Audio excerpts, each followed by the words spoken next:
투자의 인싸가 되기 위한 가장 트렌디한 방법 모닝 인사이트, 오늘도 10시에 여러분과 함께합니다.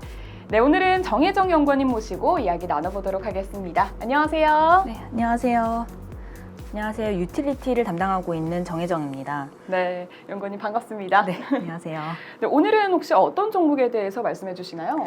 네, 오늘은 한국가스공사에 대해서 말씀드릴 건데요. 이제 최근에 1분기 실적이 나와서 관련해서 코멘트를 드리게 되었습니다. 네, 알겠습니다. 일단은 한국가스공사는 어떤 기업이고 또 수익 구조는 또 어떻게 이루어지는지 그것부터 조금 설명 부탁드릴게요. 네, 우선 한국가스공사는 국내에 LNG를 도매로 공급하는 독점적인 회사고요. 이제 공기업으로 다들 알고 계시죠? 그리고 이제 사업 부문을 크게 두 개로 나눠보자면은 국내에 LNG를 도매로 공급하는 별도 기준의 사업 부문과 그리고 해외에 LNG 광고들, LNG나 LNG나 석유 광구들을 개발하는 이제 연결 자회사 부분, 이렇게 크게 두 가지 부문을 나눠볼 수 있을 것 같습니다. 네. 최근에 그 1분기 실적이 발표가 됐잖아요. 근데 제가 좀 기사를 보니까 실적이 그렇게 좋지는 않았다라는 기사를 좀 본 것 같거든요. 네. 좀 그 이유는 뭐가 있을까요? 그렇죠. 이제 이번에 1분기 실적을 좀 간단하게 말씀드리면 1분기 가스공사의 1분기 잠정 매출액은 7.7조 원으로 전년 대비해서 감소했고 영업이익도 7,646억 원으로 전년 동기 대비해서 20% 정도 감소를 했습니다. 이거는 시장 컨센서스를 14% 하회하는 수준이기도 했고요. 이제 이거를 좀 세부적으로 말씀드리면 별도 기준으로 먼저 봤을 때 별도 기준 영업이익은 7,102억 원으로 전년 동기 대비해서 24.6% 감소했습니다. 별도 기준 영업이익이 감소했던 것은 이런 발전용 LNG 도매 요금에 포함되는 공급 비용의 산정 기준이 올해부터 좀 변경이 되었기 때문이고요. 이어서 연결 자회사들의 영업이익을 보시면은 반대로 이제 544억 원으로 전년 동기 대비해서 71.2% 급증을 했습니다. 연결 자회사들의 실적이 좋았던 이유는 특히 호주 프렐류드 광구의 영업이익이 이번에 생산을 재개하기도 했고 국제 LNG 가격이 급등함에 따라서 365억 원을 기록하면서 전년 동기 대비해서 크게 개선되었던 것이 주 원인이 되었습니다. 네, 아까 1분기 실적이 좋지 않았던 이유로 그 연간 공급 비용 배분 기준이 변경됐다라고 말씀을 좀 해주셨거든요. 근데 일단 이 공급 비용이 도대체 뭔지부터 조금 설명을 해주셔야 될 것 같아요. 네, 이제 공급 비용에 대해서 말씀드리자면 한국가스공사의 LNG 도매 요금을 보시면 크게 두 가지로 나눌 수 있는데요. 이제 한 부분이 공급 비용이고 나머지가 원료 비용입니다. 원료 비용은 이제 한국가스공사가 이제 국내 LNG를 도입할 때 LNG의 원가라고 보시면 되고요.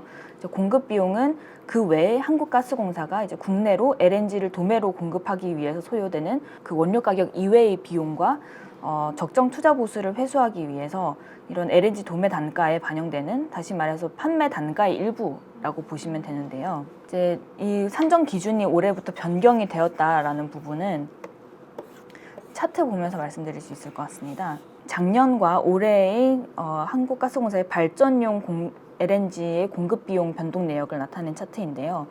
이제 기존에는 발전용 LNG 공급 비용이 동절기에는 높게 산정이 되고 하절기와 기타 월에는 낮게 적용되는 이런 계절별 차등이 있었습니다. 하지만 올해부터는 계절과 상관없이 단일 요금으로 변경됨에 따라서 연평균 발전용 LNG 공급비 단가는 작년에 대비해서 39.2% 상승했지만 오히려 1분기에 적용되는 공급비 단가는 18% 하락한 것으로 적용이 되었기 때문에 이런 부분에서 전년 동기 대비해서 공급비 손익이 2천억 원 감소하는 요인이 되었습니다. 그럼 그 연결된 자회사들의 1분기 실적은 조금 어땠었나요? 네, 좀 자세하게 말씀드리면 이제 이번에 연결 자회사들의 영업이익이 크게 턴어라운드 하는데 가장 기여했던 것은 호주 프렐류드 광고였습니다. 호주 프렐류드 광고 같은 경우에는 사실 작년에 1월부터 그 생산 설비에 문제가 생겨서 생산을 전혀 하지 못하고 있는 상황이었는데 작년 말에 다시 생산을 재개했고요.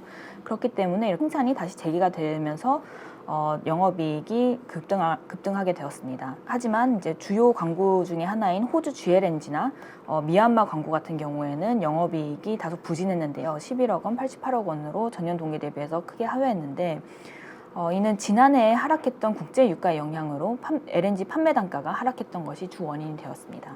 아무래도 이 한국가스공사는 이제 좀 국제 유가에 좀 큰 영향을 받을 것 같은데 그래도 최근에 좀 국제 유가가 좀 그래도 회복이 되고 있잖아요. 이거에 따른 네. 좀 영향도 있을까요? 그렇죠. 사실 국제 유가의 변동이 한국가스공사의 실적에 영향을 미치는 부분은 사실 국내 LNG 도매 부문보다는 이제 해외 광구들의 수익성에 영향을 미친다고 봐야 되는데요. 이제 해외 E&P 자회사들의 영업이익 같은 경우에는 이제 국제 유가 상승이 반영이 되면은 회복이 될 것으로 전망을 하고 있습니다. 특히 호주 GLNG 같은 경우에는 GLNG에 생산되는 LNG의 판매 단가가 두바이 유가를 약 4개월 정도 후행해서 반영을 하기 때문에 이러한 시차를 감안했을 때 최근에 국제 유가가 회복하고 있다는 것은 4분기까지 호주 GLNG의 LNG 판매 단가가 상승하는 데 기여를 할 것으로 보고 있습니다. 네, 알겠습니다. 그럼 앞으로 연구원이 보실 때 이 한국가스공사의 이 중장기 전망은 좀 어떻게 될 거라고 보세요? 일단 연간 전망에 대해서 말씀을 드릴 수 있을 것 같은데요. 이제 처음에 말씀드렸던 것처럼 한국가스공사의 실적은 크게 두 부분을 나눠볼 수 있습니다. 이제 국내에 LNG를 도매로 공급하는 별도 기준과 해외 광구들의 수익성이 반영되는 연결 자회사 부분 이렇게 나눠볼 수 있는데요. 이제 해외 연결 자회사 부분은 아까 말씀드렸던 것처럼 국제 유가가 상승하면서 이제 이익이 수익성이 개선될 것으로 보고 있는 상황이고 별도 기준으로 봤을 때 이제 별도 기준의 영업이익을 좌우하게 되는 것은 적정 투자 보수인데 적정 투자 보수는 연내 한 번 이제 계산이 되게 됩니다.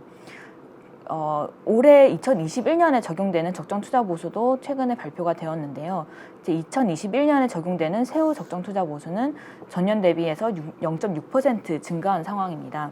그렇기 때문에 연간 별도 기준 한국가스공사의 연간 영업이익은 전년 수준을 유지할 수 있을 것으로 전망을 하고 있고 그렇기 때문에 이제 합쳐서 연결 기준의 가스공사를 봤을 때는 이제 별도 기준으로는 계속 안정적인 영업이익을 유지를 하면서 해외 자회사들의 수익성이 개선되는 부분이 더해지면서 전반적으로 영업이익 개선이 지속될 것으로 전망하고 있습니다. 네, 지금까지 정혜정 연구원님과 함께 한국가스공사에 대해서 이야기 나눠봤습니다. 저희가 준비한 모닝 인사이트는 여기까지고요. 내일도 모닝 라이브에서 가장 핫한 종목으로 돌아오겠습니다. 감사합니다.